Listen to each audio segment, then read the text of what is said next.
Salut les amis, bienvenue sur la chaîne qui vous plonge dans l'univers captivant de vos feuilletons préférés.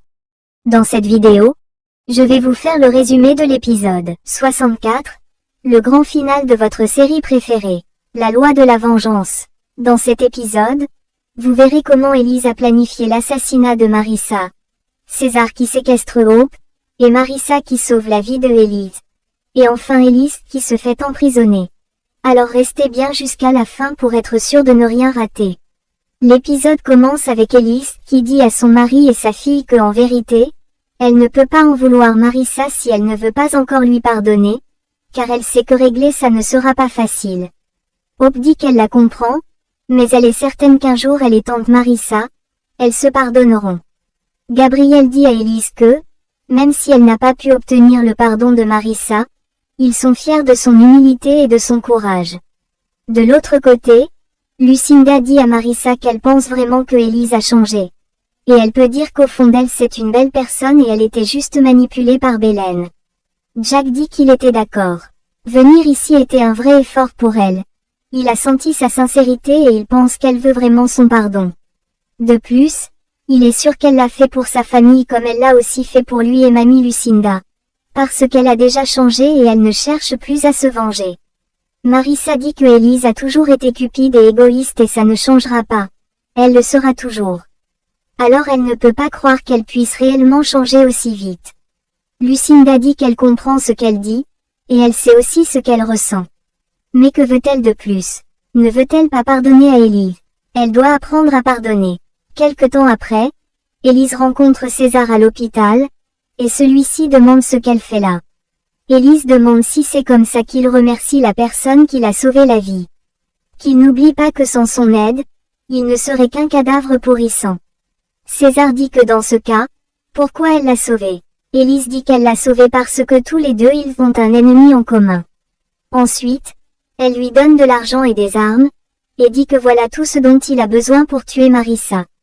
De l'autre côté, Marissa demande à Abel pourquoi est-ce que tout le monde croit que Elise a changé.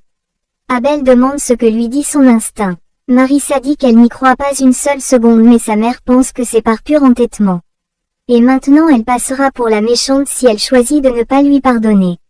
Abel dit que personne ne peut la forcer à se décider. Alors qu'elle décide quand elle sera prête à lui pardonner. De l'autre côté, Jack demande à Hope quand est-ce qu'elle pense qu'ils pourront dire à tout le monde qu'ils sont ensemble. Hope dit qu'elle ne se souvient pas avoir accepté d'être sa petite amie. Jack dit qu'à l'hôpital, il l'a entendu dire qu'elle l'aime et qu'il devait se réveiller pour cette raison. Hope demande s'il était vraiment dans le coma ou bien il faisait semblant. Jack dit qu'il a vraiment entendu ça. Hope dit qu'ils diront tout à la famille lors de leur fête. De l'autre côté, Marissa arrive au bureau et surprend Elise en train d'échanger avec les employés. Ensuite, ses employés informent à Marissa que Madame Elise les a réembauchés et elle s'est même excusée. Marissa dit qu'elle espère qu'ils n'y ont pas cru. Les employés disent qu'elle devrait aussi y croire, surtout que Madame Elise lui offre un gros client pour son nouveau compte. Marissa demande de qui il s'agit. Les employés disent que c'est un gros client. Il s'agit de Monsieur Castanilla et il veut la rencontrer demain à l'hôtel Krao. Le lendemain, Marissa et Abel se mettent en route pour aller rencontrer le client que Elise lui a trouvé. Mais en chemin, Abel s'arrête et constate qu'il a crevé un pneu. Alors il perd quelques minutes en route, le temps d'échanger ce pneu et de reprendre la route. Quelques instants après, Marissa et Abel arrivent à l'hôtel Krao mais ils ne trouvent pas le client dont parlait Elise. Alors elle décide de retourner à la soirée de Gabriel. Lorsqu'Elise la voit arriver, elle est choquée et lui demande ce qu'elle fait là alors qu'elle avait rendez-vous à l'hôtel Krao. Marissa dit que le client qu'elle était supposée rencontrer n'y était pas. Elise dit que dans ce cas, elle est heureuse qu'elle soit là. Après cela, Gabriel prend la parole devant les invités et les remercie à tous d'être venus. Puis il rajoute en disant qu'il voudrait porter un toast à tout ce à quoi il est reconnaissant. Et donc il porte tout d'abord un toast à l'amour de sa vie, sa chère femme Elise qui a traversé tant d'épreuves à ses côtés. Ensuite à sa famille qui a toujours été à leur côté malgré les obstacles sur leur chemin. Puis il remercie tante Lucine de les avoir aimés et de les avoir guidés. Il porte également un toast à ses enfants, Hope et Jacques qui sont ses lumières dans les ténèbres et qui leur donnent une raison de vivre. Après ce beau discours, il lève son verre à la santé de tout le monde. Alors tous ensemble, ils toastent et se réjouissent de son bonheur. Après quelques moments de festivité, Élise se rend compte que Hope n'est pas à la soirée. Alors elle interpelle Gabriel et lui demande où est Hope car sa nourriture est en train de refroidir.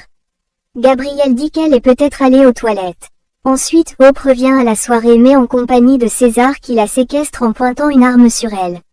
Lorsqu'Élise et Gabriel se rendent compte de cela, ils sont tous paniqués et essayent de venir en aide à Hope. Mais César leur déconseille de s'approcher. Abel tend son pistolet sur César et celui-ci lui dit de ne pas essayer de jouer le héros, et qu'il lâche immédiatement son arme. Abel se rend compte qu'il est en position de force vu qu'il a pris Hope en otage. Alors il décide de baisser son arme. Élise demande à César ce qu'il fabrique au juste. César dit que eux tous ils ne sont qu'une bande d'ordures. Pensait-il vraiment qu'il les laisserait vivre heureux et en paix comme ils veulent, pendant que lui il pourrit en prison? C'est pas question. Élise dit à César que c'est elle qu'il veut et pas sa fille. Alors qu'il relâche sa fille, César dit qu'ils n'ont plus rien à se dire, et qu'elle le laisse lui rappeler qu'elle lui a monté un sale coup. Alors il est venu ici pour lui faire payer, mais qu'elle ne s'inquiète pas, quand il en aura fini avec sa fille son fils sera juste le prochain. Jake dit que le voilà. Alors qu'il laisse partir Hope. César dit qu'il soit patient. Il promet qu'ils seront réunis en enfer. Ensuite il s'apprête à tirer sur Hope. Mais celle-ci lui donne un coup de pied sur le sexe et elle réussit à se débarrasser de lui. Puis César se reprend rapidement et s'apprête à tirer sur Hope. Mais Gabriel s'interpose et une violente bagarre se déclenche entre les deux. Ensuite Abel vient en aide à Gabriel durant cette bagarre pour neutraliser César. Mais à eux deux ils n'y arrivent pas. Puis César prend son arme et s'apprête à tirer sur Gabriel. Alors toute la famille prend panique et Élise supplie César de ne pas faire ça. Mais Gabriel reçoit un violent coup à la tête et il perd connaissance. Alors César prend la relève, il récupère son pistolet et s'apprête à tirer sur Élise. Lorsque Marissa voit le coup de feu partir, elle court vers Élise pour la sauver. Mais elle finit par recevoir 2 balles au dos à sa place. Élise est choquée de voir Marissa agoniser dans ses bras. Pendant que Abel se révolte en voyant sa bien-aimée sur le point de mourir. Alors il récupère son pistolet et tire à plusieurs reprises sur César jusqu'à ce qu'il meure criblé de balles. Pendant ce temps, Mamie Lucinda récupère sa fille entre les mains d'Élise et la supplie de ne pas partir pour la laisser. Ensuite Jacques et Abel arrivent auprès de Marissa et essayent de la réanimer mais en vain. Quelque temps après, Marissa se fait interner à l'hôpital. Pendant ce temps, Mamie Lucinda dit à Élise que sa fille a tant souffert dans sa vie. Combien de souffrances a-t-elle pu endurer pour elle? Et pourtant elle a encore choisi de la sauver. Marissa a tellement sacrifié pour elle. Alors qu'elle l'explique s'il fallait vraiment en arriver là.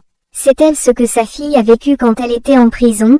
Elle a été torturée chaque jour et elle a subi une humiliation après l'autre alors qu'elle était libre. Elle a été agressée et même violée pendant des années. Et elle a voulu qu'elle souffre pour se venger de toute la violence qu'elle a subie pour elle. Mais au final, elle se soucie encore d'elle et elle a encore choisi de la sauver. Élise se met à pleurer à chaudes larmes et se demande ce qu'elle a fait au juste. Puis elle se met à genoux devant Mamie Lucinda et implore son pardon. De l'autre côté, Abel arrive au chevet de Marissa et dit qu'il a passé toute sa vie à chercher la justice pour ses parents. Et au final il a vu ça comme le but de sa vie. Mais ensuite elle est apparue. Elle avait de mauvaises intentions au départ. Mais au final elle a donné un nouveau sens à sa vie. Il a appris à aimer et à se sacrifier aussi pour ceux qu'il aime. Et par-dessus tout, elle a comblé ce vide en lui. C'est pourquoi il ne veut pas la perdre. Alors elle ne peut pas mourir car il l'aime plus que la vie elle-même. Quelques instants après, Élise se rend au poste de police et avoue avoir été la complice de César dans tous les crimes qu'il a commis. Et dit que c'est aussi elle qui l'a caché de la police quand il s'est évadé de prison. Et c'est elle qui lui a ordonné de tuer Marissa. L'inspecteur demande si elle est bien consciente des charges qui vont peser contre elle après sa confession d'aujourd'hui. Élise dit qu'elle en est parfaitement consciente. Après cela, Hope lui demande pourquoi elle a décidé de faire ça. Élise dit qu'elle a échappé au crime qu'elle a commis et c'est Marissa qui a payé. Alors cette punition l'attendait depuis longtemps. Et il est temps pour elle de prendre ses responsabilités pour tout afin qu'elle puisse être fière d'elle. De l'autre côté, l'état de Marissa devient très critique et les médecins procèdent à une réanimation. Tante Lucine de son côté observe sa fille par la fenêtre et pleure de toutes ses forces en la voyant agoniser. Mais elle la supplie de tenir bon et d'être forte. Pendant ce temps Marissa est entre la vie et la mort, et dans son coma elle rencontre son fils Jacob. Elle est toute émue de le revoir. Alors elle le serre très fort dans ses bras et dit qu'il lui a tellement manqué. Puis elle lui demande de lui pardonner de ne pas avoir été capable de le sauver ce jour-là. Mais qu'il ne s'inquiète pas car elle est enfin là et ils vont être réunis et heureux ensemble. Jacob dit à sa mère que le moment n'est pas encore venu. Ils seront réunis mais pas maintenant. Tellement de gens l'aiment et ils l'attendent. Marissa dit que quand il sera temps, qu'ils lui promettent de revenir pour elle. Jacob dit qu'il sera là à l'attendre. Alors qu'elle se réveille à présent. Après cela, Marissa revient à elle et les médecins vérifient à nouveau ses signes vitaux. Mais sa mère est soulagée de la voir revenir à la vie. De l'autre côté, Bélène reçoit un message qui l'informe que César est enfin mort et Marissa ne sera plus un problème pour elle. Alors elle peut partir en sachant qu'elle sera saine et sauve. Après avoir lu ce message, Bélène appelle Rio et lui demande quand est-ce qu'elle aura son billet. Pour Paris, car elle en a plus qu'assez de rester cachée dans cette maudite chambre d'hôtel. Rio dit qu'il y travaille déjà et il s'assurera qu'elle fera un agréable voyage. Quelques jours plus tard, Élise rencontre Marissa au tribunal, et dit qu'elle n'attend pas d'elle qu'elle la croie. Ou qu'elle lui pardonne après tout ce qu'elle lui a fait et les peines qu'elle lui a causées. Mais elle veut qu'elle sache qu'elle a réalisé la vérité. Les peines et les souffrances qu'elle lui a causées dans le passé sont terribles. Car elle l'a abandonnée et elle est partie très loin quand elle avait le plus besoin d'elle. Et elle l'a laissé sacrifier sa vie en échange de la sienne. Alors qu'elle n'aurait pas dû faire ça. Elle a été si égoïste et ça fait mal parce qu'elle sait qu'elle a tenu pour acquis tout le temps et l'amour qu'elle lui avait donné. Et pour ça, elle lui présente sincèrement ses excuses. Après avoir entendu ses supplications, Marissa verse des larmes sans dire un mot. Ensuite, elle s'en va dans la salle d'audience. Et durant cette audience, le juge déclare que Élise est coupable de meurtre par participation directe et obstruction à la justice pour lesquelles la peine encourue est la réclusion à perpétuité ou 20 à 30 ans. Après que le juge ait rendu son verdict, Élise est arrêtée et jetée en prison. Quelques jours plus tard, Marissa se rend sur la tombe de son fils et lui dit que le combat est fini à présent. Et qu'il lui pardonne d'avoir utilisé sa mort comme motivation pour redresser les torts du passé. Mais elle sait qu'il est heureux à présent et en paix parce que son père est en sécurité et sa grand-mère aussi.